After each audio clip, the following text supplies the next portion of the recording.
Good morning, children. Now let us continue with your mirrors, which you saw in the first part of today's video. So the second type of mirror is spherical mirror.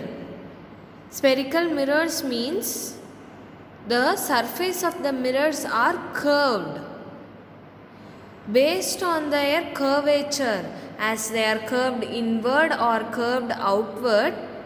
The spherical mirrors are again classified into two as concave mirror and convex mirror. Okay, so now see this image.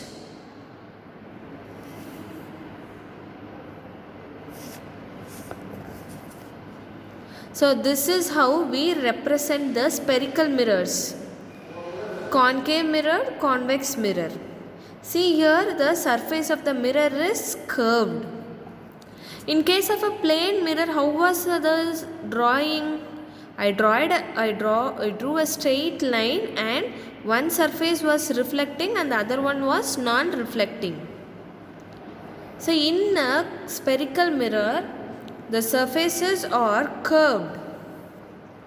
If they are curved inward, then the mirror is concave mirror. If they are curved outward, then it is convex mirror. See here, the curvature is in. Here the curvature is out. So when I draw the slanting lines, it means they are the non-reflecting end. So the plane surface is your reflecting end. All these we have learnt in your 7th standard itself, that a concave mirror will be drawn like this with the reflecting surface curved in. A convex mirror will be drawn like this with the reflecting surface curved outward. Yes, and we saw the uses of concave mirror and convex mirror also. Concave mirrors usually gives enlarged images, right? So the enlarged images are required by the dentist, ENT doctors, then shaving mirrors, torchlight, flashlights of cars, of the vehicles, all use concave mirror because concave mirror gives us enlarged image, whereas convex mirror gives only diminished image. Diminished image is required by the side view mirror of the vehicles, right? The side view mirror of the vehicle is needed to cover the wide area as well as show all the vehicles coming back of our vehicle. So the side view mirrors of the vehicles are convex mirror. This you have learnt it already, children, so I did not want to give a detailed explanation for this. If you need, you can refer your 7th standard. This also we discussed, that is the splitting of white light into 7 different colors is called dispersion phenomena of light. So this was discovered by Isaac Newton, and we also did an activity to demonstrate this dispersion principle, that is the Newton's disk. I hope you remember the activity. So what is the concept is how the rainbows are formed. When the sunlight, which is a monochromatic light or which is a white light, passes through the raindrops in the sky, the rainbow colors are formed. This can be experimentally demonstrated using the prism. A prism is nothing but a 3-dimensional glass object with 2 triangular surfaces and 3 rectangular surfaces. So when the white light is allowed to pass through a prism, it gets splitted into 7 different colors called your spectrum or WIBGR, giving us the violet, indigo, blue, green, yellow, orange and red. Right? So this splitting of white light into 7 colors is called dispersion phenomena. In this, the most deviated color is your violet and the least deviated is red. So I would like to recall one more concept, that the deviation is inversely proportional to the wavelength. Deviation is inversely proportional to the wavelength. That is, red color has more wavelength than the violet color. That is why we use danger symbol, traffic signals to stop or in red color, because it can travel for a large distance because of its least deviation. Also, the white light is a combination of these 7 colors only. That is what is understood from the Newton's disk experiment. Right? So now, the colors which are all splitted by the dispersion phenomena, if is collected back by using an inverted prism like this. So when I use the first prism and allow the white light, it gets splitted into 7 colors, that is your VIBGYOR. Right? So now I am going to collect back these 7 colors using an inverted prism and see what happens. The 7 colors would recombine again to give us the white light. This phenomena is called as recombination of light. The dispersed white light, if it is again collected back by the recombination phenomena, again we get the white light. That is the meaning of this phenomena. The next topic which we are going to discuss is your lens. Lenses also we have learned last year, so let us have a quick recall. Lenses are nothing but transparent materials made up of glasses with the curved surfaces on both the sides. Yes, so a lens will have the reflecting surfaces on both the side. In case of a mirror, for example, this is a convex mirror. So it is curved outward, the reflecting surface is curved outward. The other side is non-reflecting surface, just short forms I am writing. Whereas in case of a lens, both the sides are reflecting. That is why I don't draw any slanted lines here to represent it as a non-reflecting surface. The lenses means, how do you define a lens?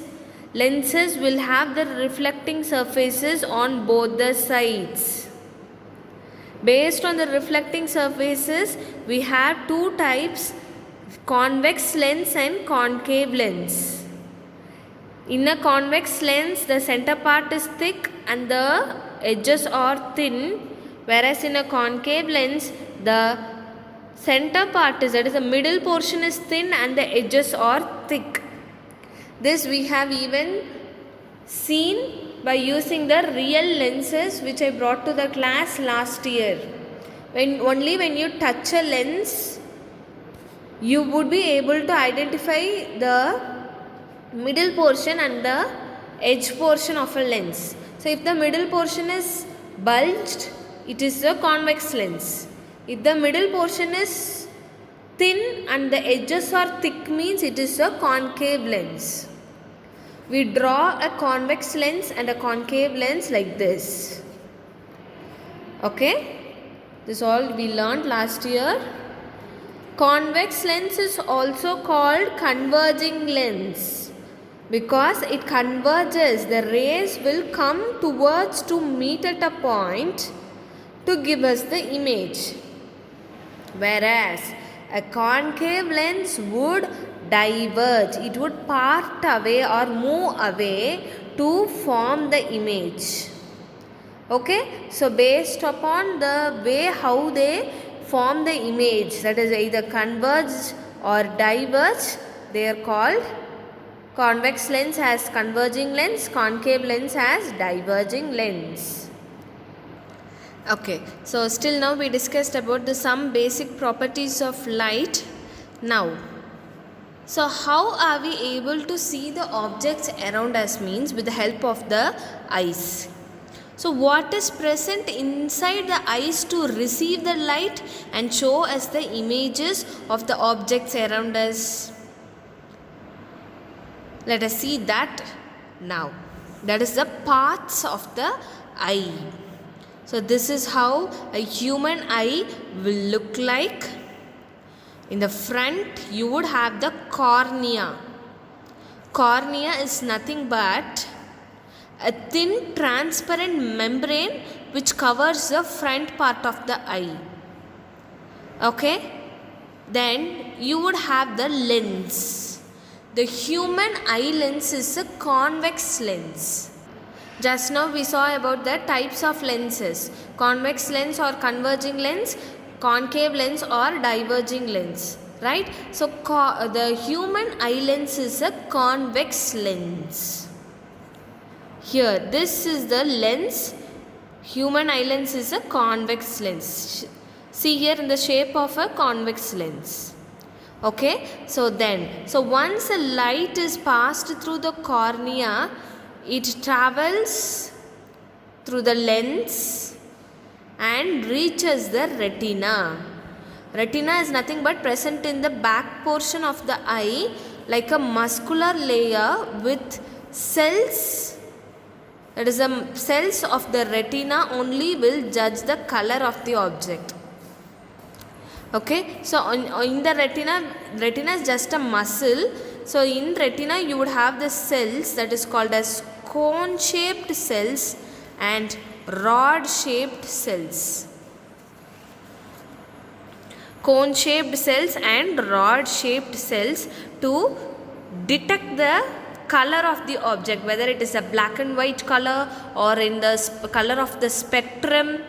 It is decided by the cells present in the retina. Based on that only we are able to judge the color of an object. How are we able to see through the night in the dark? That is because of the presence of the cells on the retina called cone cells and rod cells. Okay, so once they receive the light, it is transferred to the brain as a sense of vision through the optic nerves. Optic nerves means the nerves running from the eyeball to the brain, which carries a message as a sense of vision. Okay, then vitreous humor and aqueous humor are the two liquids present in the eyeball. Aqueous humor is just a liquid which fills the space between cornea and lens, that is in the front portion of the eye. So aqueous humor in the front portion of the eye would cover the place between cornea and lens. Vitreous humor is in the back portion of the eye. From the lens to the retina, the space of the eyeball is occupied by the vitreous humor. So without the eyes we cannot see anything around us. The beautiful world will not be visible to us. So we should take good care of our eyes. You should not look directly into the sun. Eat a good balanced diet. Do not read in moving vehicles. Don't rub your eyes too harshly. Use cold water to rub the eyes, to wash the eyes. Avoid watching TV or computers for long hours. So by doing so, you can take a good care of your eyes, because if you have any problem in your vision, then you should immediately consult a doctor. If there are no eyes, then it is really a hard thing to live in this world. So we have the eyes to view the objects around us. Think about the people who are blind by birth itself. We call them as visually challenged person. It means they lack the ability of vision. They are blind. how do they view the objects around us, or how do have a feeling, or how do they get education. For the people who are visually challenged, a special system of letters are made in a system called Braille system. It was invented by Louis Braille of France. Okay, so the Braille system is a system which enables the blind people to read and learn and also to get education. So it was invented by Louis Braille of France. Since he invented, the method of study also got its name as Braille system. So how does this system works is, you would have the dots. Just look at this picture. You would have the dots with some projections, so that when they just touch it, they would feel it and understand what is written there. So in this system, like 2 dots in the shape like this means it represents a letter A. Like that they will learn and get education. Look at this image. This is how the Braille system works. Here they will have only the dots with the projections varying. So when they just touch it, they would feel, okay, this letter, this word, and they will learn it. Okay, so nowadays many technologies are invented, so the people who are blind also can read storybooks. They can hear to the storybooks, journals, research papers. So by this method, it brought a revolution to the people who are visually challenged to get education, and they can also live like other human beings. So even the visually challenged persons can read. They can even publish a book by the Braille system. Okay children, so with this chapter gets over. If you have any doubt, kindly contact me. Thank you children.